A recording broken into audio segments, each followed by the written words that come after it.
In this video, I'm going to be showing you how I use Google Stitch like a pro.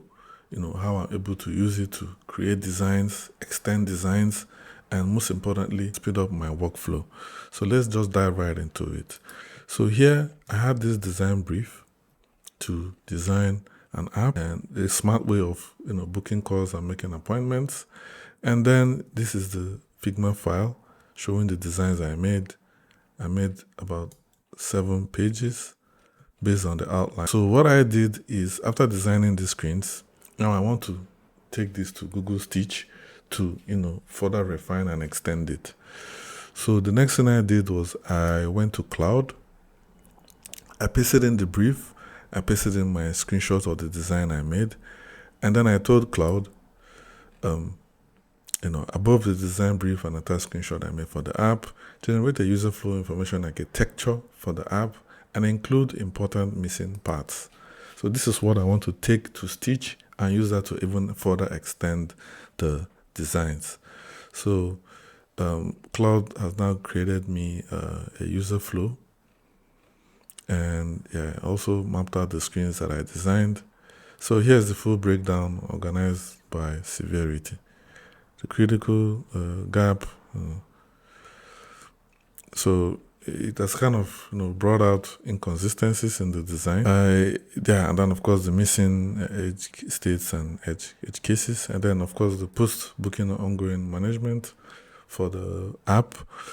So I will now tell you to create a proper annotated flow spec. So here we have Claude has created a full information architecture with flow tables and different open questions for stakeholders to sign off. Let me copy out every single thing here and then take it over to Google Stitch. So we are back in Google Stitch. I now pasted all of this information. I'll remove the open questions, so I don't want it to start figuring things out on its own. And then I would also upload the screenshots that are of the previous designs I made. And I made sure it's set to app, and then I'll tell it, use this information to design all screens for the app. Retain the exact design style, the attached screenshot. And then I make sure to choose the model maximum quality 3.1, and then I choose generate.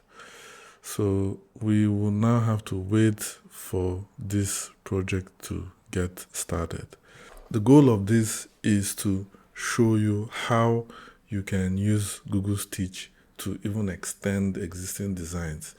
If you have created some designs for the platform or for whatever thing you're designing, you create the first design, use the same design guidelines, and then move that into Google Stitch to even help you move fast. So instead of going through all the intricacies of the pages, you can now outsource that to using Google Stitch, and then make you, of course, increase the speed that you create designs with. Google Stitch is now making the design, but from what I can see, it's very close to the same design language that we had before. So this is already looking good. Google Stitch is done. So this was the screenshots that I sent to it. And then first thing it did was to first generate a design.md file, and then it started designing the pages. So this was the landing page.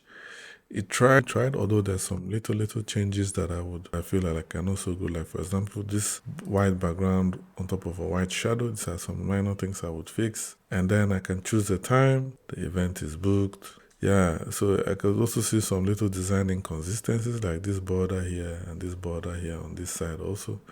These are things I would have to remove. And then you're booked. I still have to touch this up a little bit to be able to get the perfect outcome that I want. I try to see how I can edit. So first of all, I select this. I edit. Okay, so now it allows me to make direct edits. So remove border. And also for this one, I could also tell it to make some changes for me as well. Remove blue border on the left of the card. Okay, it's now editing to make the changes. So while we wait what are the other things that we can do on Google Stitch? So let's look at the options. If I decide to export, I could select screens. So let's select screen. I could export it to AI Studio to build it, or to Figma, or to an MCP, to Lovable, or just as a zip, or I could copy it to my clipboard. If I decide to share, I could make the project public and then allow every other person to look at it. And then I could decide to mark out some parts if I wish and annotate, or I could decide to directly make edit with AI, or I could just decide to pan around on the pages that I've designed so far.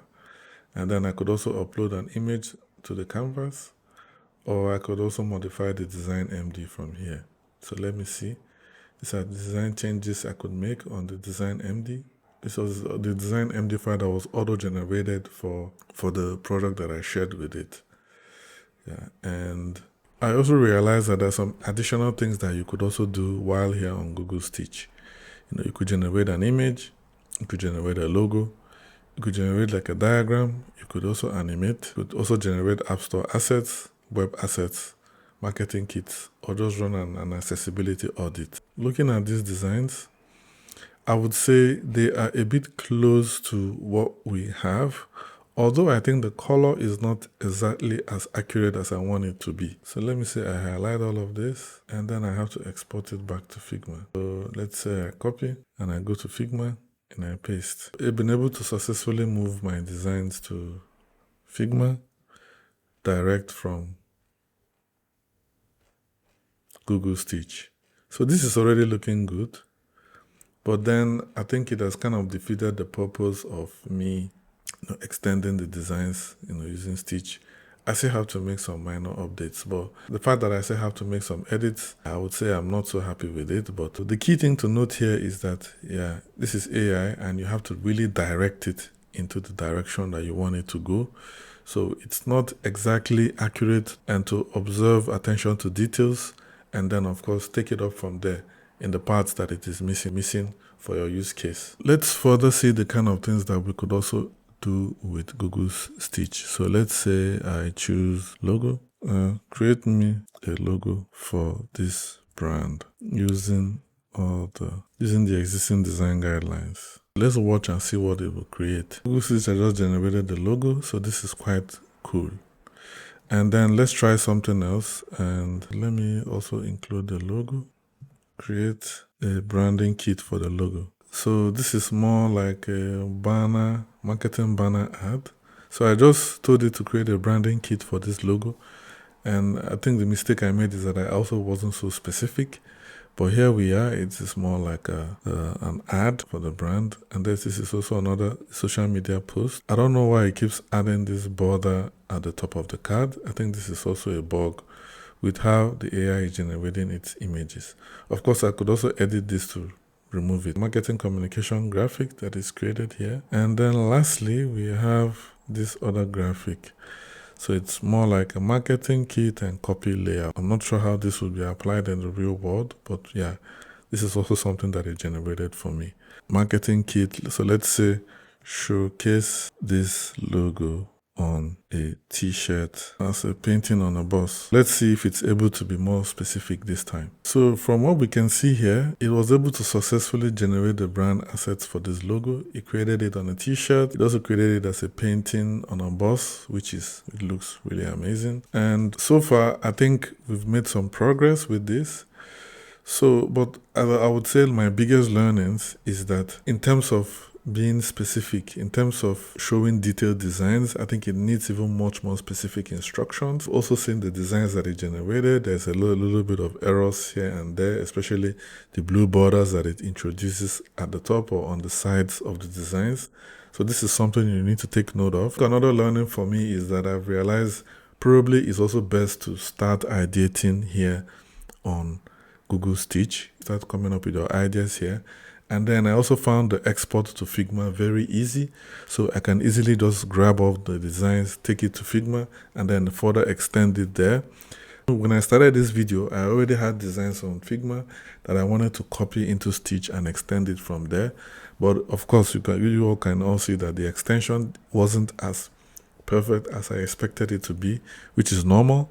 So I think it makes more sense to first of all start on Google Stitch and then ideate, come up with ideas, and then you take it to Figma and then further even extend your ideas from there. Already, this is a good start, and I feel like this is the best way that you could approach working with Google Stitch.